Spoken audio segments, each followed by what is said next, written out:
right, guys, welcome back, guys, to the Rational Gig Driver, where today we discuss the new DoorDash tip policy. Is it rational? Is it irrational? Let's talk about it. Let's weigh in on it. And at the end, I'll tell you what I think about the ultimately the policy. So what is this new policy that I'm referring to? It is the idea that DoorDash will now prompt customers that your order is not going to be delivered as quickly based on the fact that you might be not leaving a tip or leaving too low of a tip. And they're going to be giving up a disclosure or a disclaimer. And it's meant to prompt the customer. And of course, there's also a couple of other things that's on in there now. They're prompting the customer throughout the process that you can leave extra tip. They even prompt once you delivered, hey, if you leave a 5-star delivered, do you want to add extra tip? Or if you chose to not leave a tip, would you like to add more? How do I know this? Because I went through, and I will from time to time be a customer of the apps I'm working for, because I want to know what my customers are seeing. So a lot of creators are upset, right? It's funny. I'm watching this and everyone's like, oh, I don't think this is going to help. This is going to alienate. This is going to do. Listen, that's insane. That's crazy. This is what we've been asking for, right? We've been asking DoorDash to please address the issue of, hey, the amount of money that you're tipping can have an impact, negative or positive, on the delivery time, and prompt these customers to say, hey, tip. But look, I agree in one thing. It doesn't solve the pay problem, because the pay problem only gets solved when we actually get adequate base pay that represents the mileage, the work, the fare, just like a cab driver would, just like a rideshare person would. We are driving people's food. We're not driving human beings, but we still should be getting a fare, an adequate fare, that represents the amount of time, effort, and expense that we are expending. And these apps are technology platforms that are simply meant to help us connect with businesses that need our services.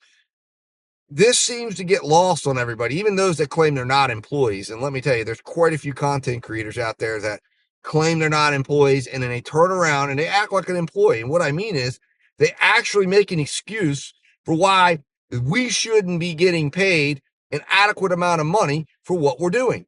And they actually make the excuse that DoorDash, who is simply a technology provider in a platform that provides technology to businesses to help them facilitate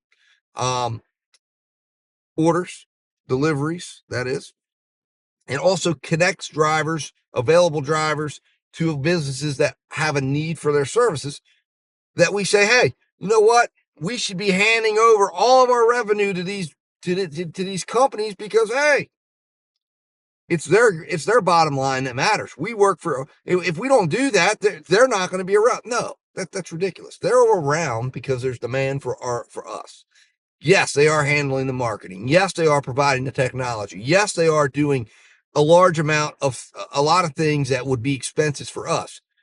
But $2 in order is never going to ever be adequate enough. And that is the fare. Regardless of what the tip amount is, that is the fare that we're being provided every single time.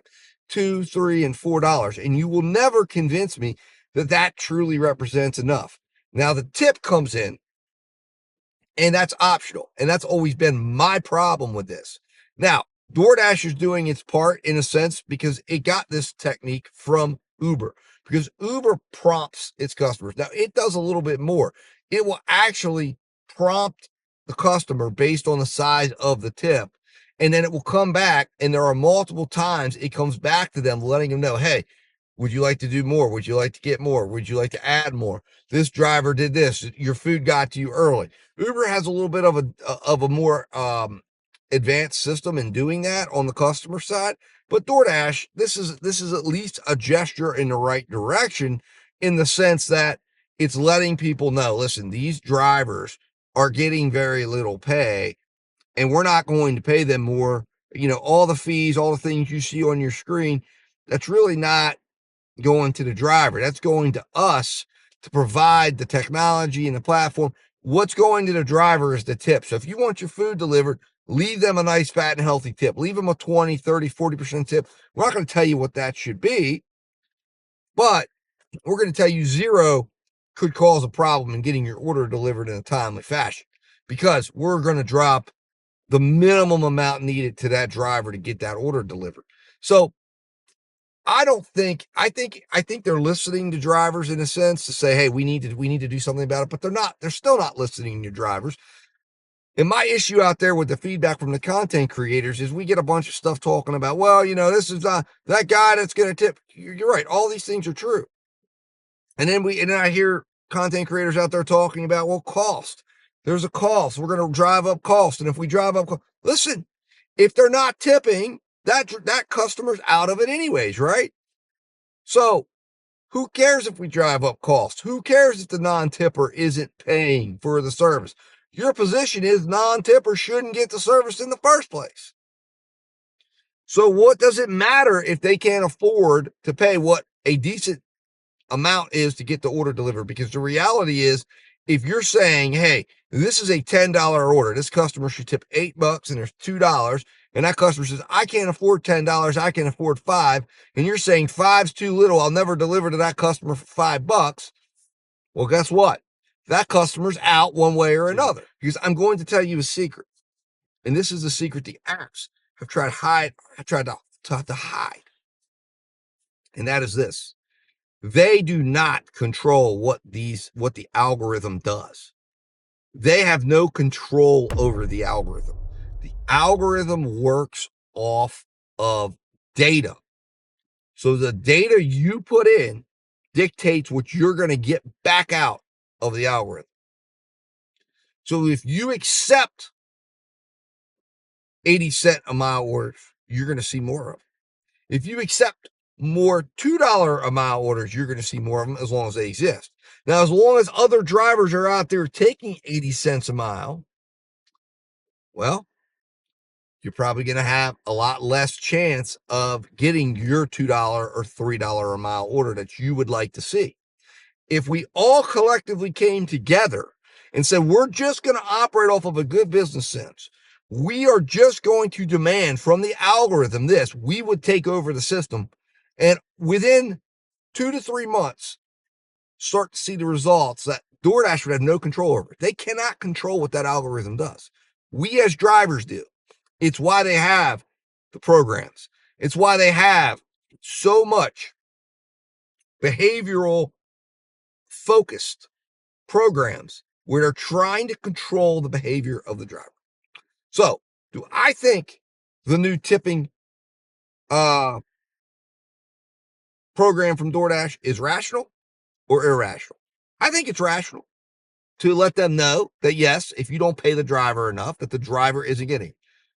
But I also think it's a little bit irrational of DoorDash to continue to avoid the major problem. And it's irrational of drivers to continue to not focus or want to focus on the real issues out here that actually exist right now, and that want to continue to ignore the ways we as drivers can take back the control and take back what we want. We don't need the app to do anything. We need to do it. And if we aren't willing to do it, if we want to make excuses, if we want to keep giving away our money to these apps, well, we will. That's on us. So ask yourself, what are you willing to drive at today? What are you willing to decline for? What are you willing to accept for? Do you know those numbers? And if you don't, find out. Anyways, guys, this has been the Rational Gig Driver here, trying to bring a little rational thought into your life out there on the road. As always, guys, stay rational, work smarter, not harder. And I'll be talking to you soon.